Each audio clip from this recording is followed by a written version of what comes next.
अयोध्या के राम मंदिर में फंड में से जो फंड वहाँ पे डोनेशन के लिए दिया जाता है उसमें से 200 करोड़ से ज़्यादा की चोरी का मामला सामने आ रहा है।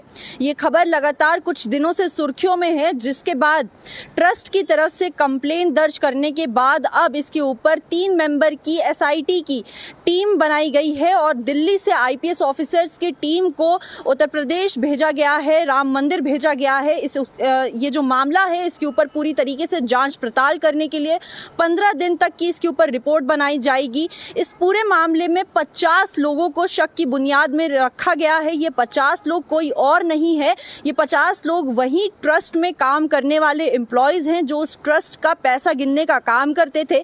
ये खबरों के हिसाब से ये बताया जा रहा है कि इन 50 लोगों की सैलरी की अगर हम बात करें तो ये 18 से 20 हज़ार रुपये पर महीना कमाते थे।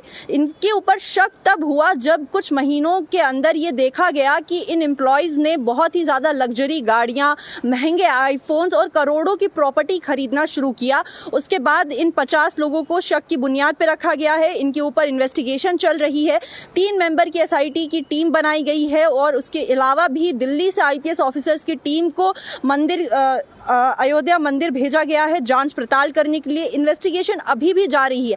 इस इन्वेस्टिगेशन में सबसे बड़ा खुलासा ये सामने आया कि उन 50 लोगों में से एक शख्स के हाथ से 2 करोड़ रुपए कैश, एक एसयूवी गाड़ी और एक आईफोन बरामद हुआ। वहीं पे दूसरे शख्स की अगर हम बात करें तो उसके घर में जब छानबीन चल रही थी, इन्वेस्टिगेशन चल रही थी, तो गोबर के ढेर में से और जो कार्डबोर्ड वगैरह रखते हैं वहाँ से 10 लाख रुपए कैश पुलिस को बरामद हुआ है। तो यहाँ पे कोई और नहीं, ट्रस्ट के अंदर काम करने वाले 50 एम्प्लॉयज़ ही शक की बुनियाद में घेरे हुए हैं, क्योंकि उन्होंने ही ये 200 करोड़ से ज़्यादा का फ्रॉड किया है। ये फ्रॉड कहीं और से नहीं, अयोध्या में जो राम मंदिर है उसके अंदर जो फंड कलेक्ट किया जाता है, डोनेशन फंड कलेक्ट किया जाता है, उसमें से किया गया है। और ये कोई छोटा मोटा अमाउंट नहीं है।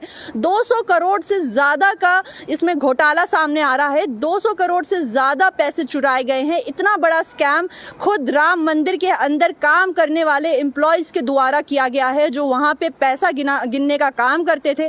उनकी सैलरी 18 से 20 हज़ार थी, उसके बावजूद भी उन्होंने ये इतना बड़ा घोटाला किया गया है। अभी भी इन्वेस्टिगेशन जारी है और लगातार उस पर यही कुछ अपडेट्स आ रही हैं जो हमने आपको बताया कि दो उसमें से शख्स है, उनके यहाँ से, एक के यहाँ से 2 करोड़ कैश और एसयूवी गाड़ी और महंगे फ़ोन जब्त किए गए। वहीं पे दूसरे शख्स के घर में गोबर के ढेर में से 10 लाख रुपए निकाले गए हैं। तो ये सोचने वाली बात है कि आखिर इंसान अपनी लालच के आगे कितना गिर सकता है और फिर कहाँ से भी वो चोरी कर सकता है। यहाँ तक कि जो लोग आस्था के नाम पे डोनेशन करके जाते हैं, वहाँ पर भी लोग लालच के नाम पे आकर लालच की वजह से लाखों और करोड़ों रुपए का स्कैम कर बैठते हैं और अपनी जितनी भी जो कह सकते हैं लग्जरी चीज़ है उनको पूरा करने के लिए कुछ भी, किसी भी हद तक जा सकते हैं। आपकी इस बारे में क्या राय है, हमारे कमेंट सेक्शन में ज़रूर बताइए। फिलहाल के लिए हमें दीजिए इजाज़त। बाकी देश और दुनिया की तमाम खबर देखने के लिए बने रहिए न्यूज़ इनसाइडर 24/7 के साथ।